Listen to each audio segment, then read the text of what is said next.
Story 1. Why did they bury Camp 14? My grandfather was there for the liberation of several concentration camps after World War II. He kept detailed records, some of which are now highly valued by several museums. Some time ago he was asked for any and all journals he kept, even the ones he considered mundane, for a special display dedicated to his experiences. The journals were boxed up randomly in his basement, so I offered to help. I was familiar with his stories, having heard all about them since I was a kid, yet it was still hard not to flick open every journal I came across and disappear into its pages. Slowly but surely we uncovered the bulk of his collection. Then I found something different. A journal in bad condition, whereas most of the others were very well kept. This one was dirty and half burnt. The pages inside stiff and bloated. But most of the words still readable, if messy. Curious, I cracked it open onto a random page and began to read. Confusion and fear is palpable. Whence I saw camaraderie and friendship I see suspicion, paranoia. And I know they see this in my eyes too. We can but wait for our orders, though I fear I too will run just like MTB, just like JLK. I will run never to be seen. I jumped when the journal was snatched from my hands. Grandpa stood over me, staring between myself and the book in his grasp. Where did you get this? He asked in a whisper. Here. I pointed to the box beside me. He wandered upstairs without another word, leaving me alone. I was confused by his reaction, and by what I'd read. It puzzled me. I knew Grandpa had been through it all during the war, and he was never shy about telling you so. He was so open that the thought of strangers reading his diaries was nothing to him. Seeing him like this was strange. The small piece I'd read was unusual in its grimness. Grandpa was an unyielding optimist. He rarely wrote like that. Later that evening, after recovering all of the remaining journals and packing them ready for the museum, I joined Grandpa upstairs. He was sitting by the fire with a whiskey. On the floor, inches away from the flames, was the journal. "Pops," I said from the doorway. He didn't look up. "Are you okay? Wanna talk?" He said nothing, so I decided to join him, sitting gently in Grandma's chair. He could never bear to part with it after she died. We sat quietly for a moment. "Never thought I would see it again," he finally said, eyes still on the journal. "Not in a million years. Pops, we can put it back, if you want. The rest are ready to go." I could smell it, he continued as if I hadn't spoken. From across the room, I looked to the small worn journal on the ground. It hadn't smelled like anything to me. "Lee, pick it up would you?" he asked. I bent over and did so, weighing the book in my hands. "Put it in the fire." I stared at him. "But, why? Isn't this important to you? It's full of facts and, judging by the look on his face, there was no changing his mind." With regret I tossed the book onto the flames. It settled into the coals, then caught alight. We watched as it burned to ashes. Grandpa became gravely ill the following day and was admitted to hospital. Pneumonia, they said. It was so severe that his doctors questioned us more than once as to why we hadn't been treating him. It wasn't easy convincing them that he was fine yesterday. Family dropped by, but only I sat by Grandpa's beside as he slept, hoping he would recover, baffled by his sudden downfall. Then, while catching up with some work on my laptop in the middle of the night, Grandpa woke up. He called out for Grandma. I rushed over to take his hand and comfort him. Lee, he murmured with a rattle in his chest that filled me with fear. "Yes, Pops, it's Lee. I'm here." "Ah, Lee." He seemed to doze off, but then with a jerk he came to again. "They mustn't. No, they can't go back. Pops, shush, it's okay." I gently pushed him back down as he feebly attempted to sit up. "The book, Lee, is it gone?" "Book." I was desperate to appease him. "Oh, yes, Pops, the journal's burnt. It's gone. But I smell it, Lee. I smell it here." A cough racked his body. I could do nothing but stroke his hand and tell him it was okay until his eyes drifted closed again. Minutes later he began to speak, so quietly that I had to lean in. "And they told us, warned us, not to archive." "Oh yes, they did warn us, but I was young." Camp 14. Camp 14. Wretched place. Buried it in the earth. Couldn't burn it. Wouldn't burn. Wouldn't. Whoa. His words drifted into fitful breaths, and then he was asleep again. He passed away a day later, having never regained consciousness. I was shattered. My grandpa and I were incredibly close. Closer than even me and my own father. A strong man, happy, healthy for his age, killed by some memories. Memories I uncovered. Something had quite literally scared the life out of my grandpa. I intend to find out what. Story 2. My cousin never lost a game. My cousin Jake has never lost a friendly game of poker since we began playing years ago. Some of our friends won't even join a match if they know he's going to be there. It's become a bit of a running joke. For me though, it's not about winning. It's about spending time with people and sharing conversation, and trying to convince Jake to go pro. I mean, what a lost opportunity. The guy is the luckiest sob card player I've ever come across. Everyone who's ever played him agrees. But he always says no, that it's not for him. Some months ago, something terrible happened. My girlfriend, Hannah, died. My friends are what got me through. In the following weeks they showed at my place each Saturday like clockwork, no matter what they had on, bringing beer and snacks and the welcome distraction of poker. They even played Jake without complaining. And they avoided the topic of Hannah at all costs. Then one night Jake broke some news. His sister was sick, dying, aggressive cancer. Everyone comforted him, offering help and placations and rides or money if he needed them. "Thanks, I'll let you know," he said, but I knew he would never take them up on their offers. He was quiet and shy, almost withdrawn, always had been. I was probably one of the few people he ever opened up to, and even then it was a rare occurrence. Not strange to me. I rarely spoke about my feelings, too. I liked it that way. A respectful quiet fell over the group as we digested Jake's news. Then Chris spoke up. "Maybe this is out of line and stop me if it is, but I've never seen someone as stoic as Mason after losing someone." He smiled to me regretfully. "Maybe he could, help you when the time comes, Jake." I felt a little like a deer in headlights. All eyes were on me as they waited for some kind of advice or nugget of wisdom. I suppose I owed it to them to try. I owed it to Jake. "Of course," I said, leaning forward onto my elbows. "When Hannah died, she'd struggled so much, with everything. You guys know that. She wanted to get well so badly, but when it didn't happen over and over she got sad. So I decided to make every day fun and memorable for her. We did what she wanted to do, no matter what it was. In the last few months she lived, really lived." My friends listened quietly as they stared at the cards and chips scattered across the table introspectively. "It won't be easy, Jake. When Hannah died, it was the worst moment of my life. I'd give anything to take away her pain. I miss her every day." There were nods and a couple of sniffles, from everyone but Jake. He just stared at me, face set, mouth a thin line. I felt like I'd said something wrong. Jerry piped up as he patted my shoulder. "You're a strong man. Jake's gonna need you most, brother." The moment passed as we got back into the game, though with a somber air. Except Jake. He didn't seem somber at all. He was agitated and distracted. For the first time ever, he lost the match. No one celebrated, though. That would have been insensitive. As the night wound up and my friends trickled home, I found myself alone with Jake. Not unusual, we often hung out together long into the night. But this time it was different. Jake was still acting weird. Wasn't interested in another beer or a movie, just wanted coffee. I wasn't sure what to do except ask, flat out, what the matter was. But I already thought I knew the answer. It was his sister, and the thought of her death, that had his head spinning. I was wrong. We were sitting in the lounge room.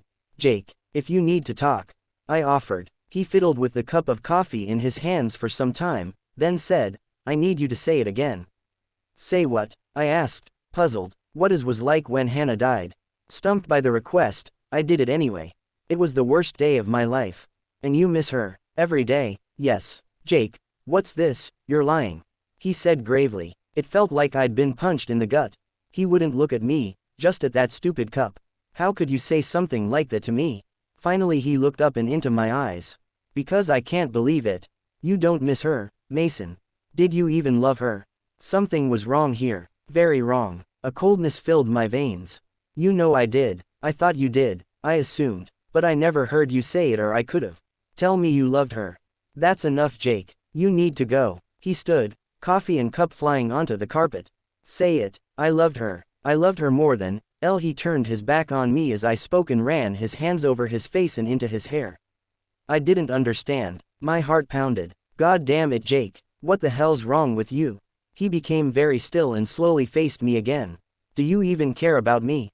Love me? Just answer." "Of course I do," I said, standing. The smallest hint of relief touched his eyes. Please tell me what this is about. I eased myself towards him. She loved you more than anything, he murmured harshly. She didn't know you didn't care. I didn't know, 'cause I never asked. His gaze rose to mine. I've never told anyone, Mason, about what I can do, because I hate it. Hate it so much. My heart pounded in my chest, but I kept my eyes level. What can you do? You're not making any sense. He laughed bitterly. I can tell when people are lying. Always have. I didn't laugh, though somewhere deep down I wanted to at the absurdity of it all. For a moment, I was a little worried. How? I asked, only with the right wording. Direct statements. I feel it, I just know. My dad didn't love me, never did, and I was faced with that lie every night. Most people don't respect me. Don't even like me. It's cruel to keep people close when you don't love them, Mason. And it's cruel to enjoy their pain. The last comment had me feeling cold again. Worry squirmed back into my gut, threatening to turn into panic. Start making sense, Jake. Because of just about had it. You said you'd take away her pain if you could. But you wouldn't. Not even a tiny bit of it, right? That's not true. Oh yes it is. You know it is. No I don't. I stared at him hard, my mind going at Mach 5. How? Then his expression changed again. Like something clicked in his head. She was really sick, wasn't she? Kept getting sicker, ever since she met you. He took a step back. Was it you? Did you hurt her? His eyes were blazing and wet, mouth pulled down at the corners. No. Jesus Christ. Another step back. Jake, I never hurt her. He shook his head over and over, expression shocked. Appalled. How did he know? How? It's not possible. I matched his retreat. There was nowhere to go, and he discovered that when the wall rudely met his back. Something else lit up his eyes now. The same look in Hannah's the night I whispered into her ear as she laid in bed like a vegetable. Fear. Jake, you're in shock. About your sister. It's all going to be okay, okay. I said. He seemed to struggle with my assurance. Guess double meanings left a lot to be desired in that ticker of his. As I got closer he shrunk before me, always so weedy and thin and meek. Okay, he managed to puff. Then, you'd never hurt me, would you, Mason? No, I answered solemnly. His face reflected what we both already knew. Jake's parents really struggled with his suicide. But it's not like it was totally out of the blue. His character, his issues, he'd been depressed for so long. Then his sister, it pushed him over the edge. I was the one who found him. He did it in my very own home, in the garage after I'd gone to bed for the night. Hanged himself. The worst part was that he changed his mind sometime during it. His neck was all scratched up. He'd struggled, the cops said. Poor guy. Everyone rallied around me. They all promised it wasn't my fault. Some even cursed Jake for his selfishness. I mean, hadn't I been through enough? And I enjoyed the attention, as I did after Hannah, though I genuinely missed him. Self-preservation, it's a powerful drug. Some things kept bugging me, though. This ability Jake said he had, this unnatural, impossible thing, was wasted on him. He threw it away. A human lie detector. God, if I had something like that, imagine what I could do. But most of all, are there more like him? Story 3. What happened to my family? We all sat around the TV laughing that evening. It was a good day. We'd been to the pool and then the park and had so much fun. Then Alex said he didn't feel well. He asked if he could go to bed and rest for a while. Dad said he could so long as he didn't get cranky when someone woke him for dinner. He promised he wouldn't, and off he went. Mom got a start on dinner. When she was done the mouthwatering smell of spaghetti and meatballs wafted throughout the house. As Lily and I set the table, Mom went to wake Alex, joking to Dad that she thought the smell would have had him out by now. I was so hungry that I wanted to just dig in right away and asked if I could. Dad said no, that it was disrespectful. He placed Mom's big pot of spaghetti in the middle of the table. I pouted, which Lily teased me for, and we began to bicker. Enough, Dad growled. Lily, go and hurry up your mom and Alex, please. Now it was Lily's turn to pout as she dragged herself away from the table and toward Alex's room.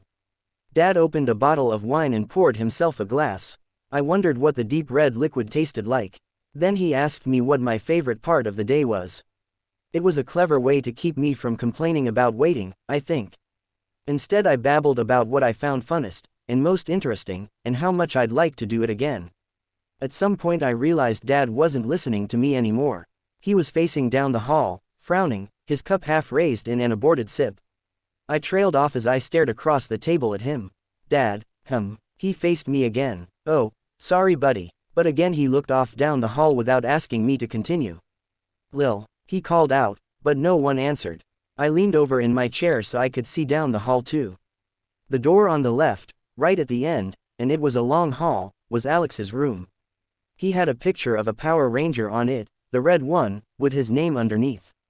Suddenly Dad stood. I watched after him as he wandered down the hall, my chair nearly tipping from leaning so hard.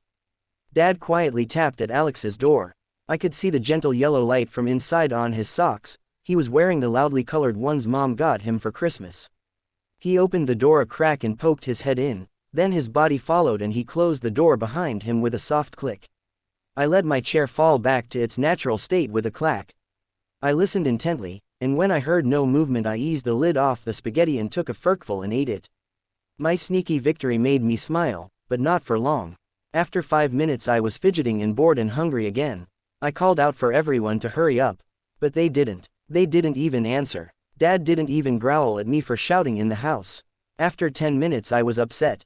What the heck were they doing in there? Having a party without me? Annoyed, I got up and trotted down the hall, calling Mom and Dad as I did, lamenting our dinner getting cold. I didn't bother knocking like Dad or Lily had. I chose a more robust entrance by swinging open the door mid-sentence. My words caught in my mouth. The room was empty. My gut did a funny thing. It felt like it dropped. I took a hesitant step in. Alex's bed was perfectly made, like it had been this morning. Tartan bed spread with a stuffed pig on his pillow. His curtains were drawn. His stuff was where it always was. No Mom, no Dad, no Lily or Alex. They were all gone. Just gone. I checked under the bed. I checked the closet. I checked the drawers as I became panicked. I looked outside the window that was open just a little, to let fresh air in, Mom said, but the fly screen was on and there was no one outside. I checked the entire house as I cried out their names. I was angry and afraid. This was a mean joke. Mean jokes weren't allowed in this household. Then I went outside and called for them into the night. My neighbor called the police after I wandered into her yard hollering for my family. She was annoyed at me. Think she thought I was being silly. But after she marched me home and rapped at our door and no one came, she looked a little worried too, because Dad's car, our only car, was still in the driveway. And she could see everyone's shoes through the glass beside the door. And I was very upset by then. I could hardly walk, so she made the call. Where are they? I kept asking anyone near me. Where did they go? No one has been able to answer that question in the 20 years since. Not even the cops. It became one of those cases. The ones that end up in a box in the basement, and in the back of the mind of the locals, who eventually wonder if it ever really happened in the first place. My family simply disappeared off the face of the earth. Story 4. A girl walked out of the woods, they all turn in for the night. Things are tense and people are afraid, but ya gotta sleep sometime, right? So they stay together in one room, safety in numbers. My brother leaned closer to our modest campfire, his face looked almost ghoulish bathed in harsh shadows. One of them doesn't sleep, though. He stays awake to make sure no one tries to come in the windows or door. And then it occurs to him that something's wrong, so he counts the sleeping bodies. There were 13. I stared at him while he sat back looking smug that I was so unnerved that I couldn't speak. How many were there supposed to be, again? I finally said. 12. God damn it, weren't you listening? He exclaimed, exasperated. I laughed at his annoyance, and laughed even more when he hurled his half-empty beer at my head. You're an ass, he began to say, but then his gaze drifted away and he froze, staring behind me. I had to admire the effort. He'd made a promise to scare me tonight, and he was giving it his best shot. What is it? Jason Vo, shut up. He snapped and sprung to his feet. Someone just walked out of the trees. I cautiously spun around. If he wasn't serious, he deserved a damn Academy Award. But he was serious. Someone had indeed come out of the moonlit tree line about 30 yards away. It was a girl wearing a plain knee-length dress on a frigidly cold night. I stood up too, struggling to suppress the violent chill working its way up my back. This was too fucking weird. The girl walked slowly toward us and then stopped a ways away. She was dirty, like she'd been rolling around on the ground, and her shoes looked about ready to fall off. Skinwalker. I forced the thought down. That stuff was just campfire stories, this was real. Are you okay? My brother asked tentatively. The girl nodded once. Her eyes were big and shiny and her hair a mess, but when she spoke her voice was surprisingly even. I'm not hurt. But my sister is. She needs help. Joshua and I exchanged nervous looks. We were very, very far out in the wilderness. It took hours to drive here and more to hike, yet here was some girl in ragged shoes and a dress, asking for our help in the middle of the night. I can get help. I'll call an ambulance right now and whoever else you need, okay? What happened? Joshua said as he took a step toward the girl. She immediately took 3 back and almost looked ready to bolt. She fell and she can't get up. Please help her. She needs help now. Please come and help her. Her voice shook a little, betraying her composure. Okay, Eric, you stay back and wait for help. Hell no, I almost shouted as Joshua ran to our tent and rummaged at the pack nearby, returning with a flashlight. You're not going alone. I looked at the girl. She was getting antsy and kept peering back at the trees. As Joshua passed by me I caught his shoulder. Should we be doing this? I don't think we should be doing this. She needs help, man. What you talking about? He shrugged me off. As he headed for the girl she jogged back where she'd come from, keeping space between them and leading the way into the darkness. Joshua tried to order me to stay back but there was no way I was going to. I followed close behind him, constantly keeping my eyes on our surroundings. If this was some kind of crazy hillbilly trap, I was ready to swing. Joshua called emergency services on the move. They said they were on their way, which eased my mind, a little. The girl kept a good pace as she led us through trees and rambling undergrowth. My heart has never beaten so hard for so long. Joshua kept asking exactly what had happened, but all the girl would say is that her sister fell and couldn't get up. No more details were offered. All of a sudden we were in a small clearing. The girl rushed to a huge downed tree and knelt down. We couldn't make out what was beside her at first. It looked like a bundle of rags. She gently excavated the layers and my heart leapt to my throat at the thought of what we might see. But it was no skinwalker or ghoul or monster. It was an even younger girl, pale white and curled up on her side and totally still. We both got to our knees to do our best, but I think we already knew the truth. Joshua brushed back a curl of hair that had fallen across her eyes, revealing that they were open and staring, unseeing. He placed a finger on her neck, and then I did too, to double check. Her skin did not give. It was hard and cold. She had been gone a while. Her ankle hurts, the older girl whispered. She can't get up. Joshua returned to our camp to guide the emergency services in while I stayed with the girls. We sat in silence until I offered my jacket because the kid looked freezing. She took it quietly and placed it over her shoulders like a shawl. I wanted to comfort her somehow, and to make sense of the situation, but she did not seem to want to be touched, or comforted, or offer explanations. She sat there beside her sister, sometimes glancing at her and touching her hair, sometimes tucking her in, waiting patiently. What's your name? I asked gently. Amity Byler. This is Barbara. She motioned to the unfortunate littlest one. How long have you been out here? I don't know, we ran away. From Papa, Mama, Henry, all of them, and then Barbara couldn't walk anymore so I prayed for guidance. I saw your light. She turned her eyes to mine and shivered violently. Her lips were tinted blue. You must be freezing. You need to cover up some more.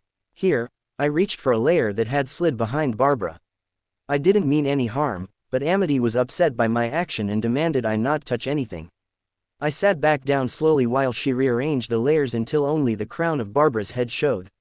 She's cold, she needs these, she said absently. I gave her my overdress.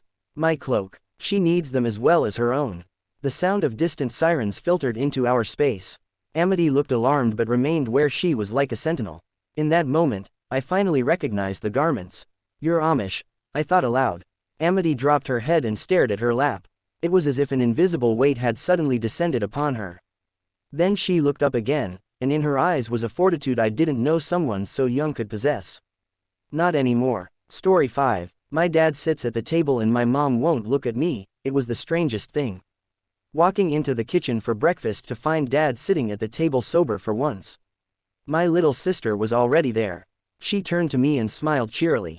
Morning. Hi, I murmured. She continued scoffing the pancakes in front of her. Pancakes. Only Dad got pancakes. We got toast. But today, Dad had nothing but an empty plate. I sat down in front of the serving I assumed was mine, but I was hesitant to eat. Where's Mom? I asked no one in particular. She has a headache. Dad answered. I couldn't meet his eyes. Eat up. She made them for you. I stuck a fork into my food and ate, all the while staring at the table. I couldn't have been more relieved when it was time for school. It had felt like the fucking zone in there, I informed my best friend Stu later. I dawdled home that evening. Things changed, sometimes. They got good, but it never lasted more than a few hours, a day if we were lucky. And it was always worse after. I almost tripped on Lily's bag when I got in. She'd dumped it right by the door. I picked it up and made to sneak to our room. She knew Dad hated messes. Now we'd both pay. As I passed the kitchen I fully expected it to be empty, because Dad sat in the lounge after work.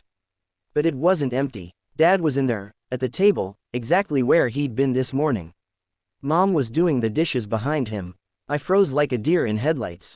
Hi, Joe, Dad said. Hi. The plates and cups clattered in the sink before Mom. Hey, baby, dinner's at 6, tell your sister. Okay, I managed before scuttling to my room. Lily was already in there, lying on her bed and listening to music through headphones. I dropped her bag and snatched the headphones off her head. Hey, she sat up and attempted to snatch them back. You know the rules, I hissed. No music before 5. Dad doesn't care, Lily whined. I stared at her gobsmacked. Dad doesn't care, after everything, how could she say that? Sure, things were weird right now, but she knew. She knew he'd be back to normal any second. Why poke a sleeping bear? I shook my head disappointingly. No music. Lily stood up on her bed and stared down at me. You're going to be just like him if you keep that up. Her words stung. I just wanted to protect her. He's been there all day, you know, she added, sitting down again. And I asked Mom if I could listen to music. And she told me to ask Dad. And he said sure right in front of her. As I digested her words she snatched her headphones back, tucked them over her ears, and laid down with her back to me. I sat on my bed. What the fuck was going on? I was too afraid to verify what she claimed, and didn't really believe it, so I just waited for the eventual stomp down the hallway. But it never came. At 6 Lily and I went into the kitchen for dinner. 2 places were set at our little round table, just like breakfast. We had a nice pork chop each and a heap of vegetables and mashed potato. Dad sat before his empty plate. Mom was nowhere to be seen. Heya, he said. Hi Dad, Lily replied. I admired her ability to just go with it. We sat down and began to eat when beckoned to do so by Dad. Eventually it was too much. I had to ask, Dad, where's yours? My voice always came out so meek when talking to him. I hated it, he sniffed. That was a tell of his. When he was getting angry. Just like a pig, Mom told me one night after one of his tantrums. Just like a pig, don't worry about mine, just eat up and, darling. Mom's voice rose from their bedroom down the hall. Dad's face dropped, like I'd never, ever seen. He went pale, his lips quivered into a smile directed at me. Is it nice? I continued to eat. Lily was staring between us like a tennis match. I couldn't sleep, after. I lay in bed in the dark with butterflies stabbing my stomach. Something was very wrong. I hadn't really talked to Mom since the day before yesterday. It was like she was avoiding us. And Dad, what the fuck was happening there? Are you awake? Lily's whisper interrupted my thoughts. Yeah, Kay. Good night. I sat up on my elbows. Lily, when you talked to Mom before, how was she? Was she okay? I asked as quietly as I could. Voices traveled in this house since all the doors were taken away. She seemed okay, I guess. You guess. Did she have bruises or? I don't know. She never turned around. So that was it. He'd beat her up real bad. And now he was playing nice for a little while. I fell asleep worrying. The sound of dishes woke me up early. I immediately got up, hoping to get Mom alone before school. But it was no use. Dad was there already, or maybe he never left. He looked a little bit gray.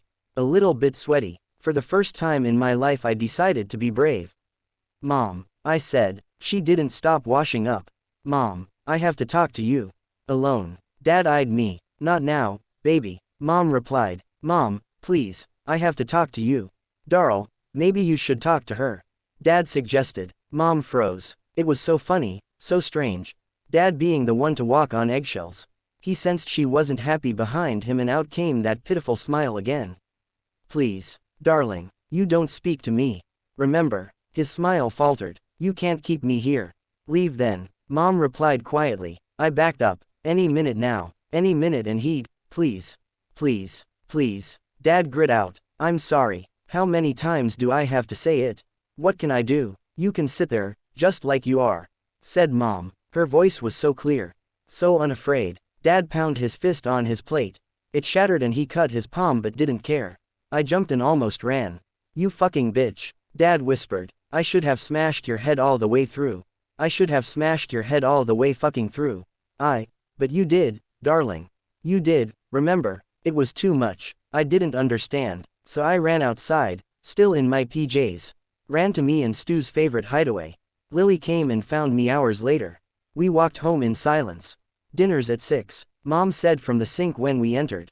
Since then, I've just gone with it, the both of us have. Lily even put a party hat on Dad. Mom makes us food, she cleans the dishes, and we do the rest. Everything, down to paying the bills with Dad's money. I haven't seen her face in so long. And Dad never leaves the table. He's beginning to stink. Subscribe and please like. Thanks for tuning in and listening.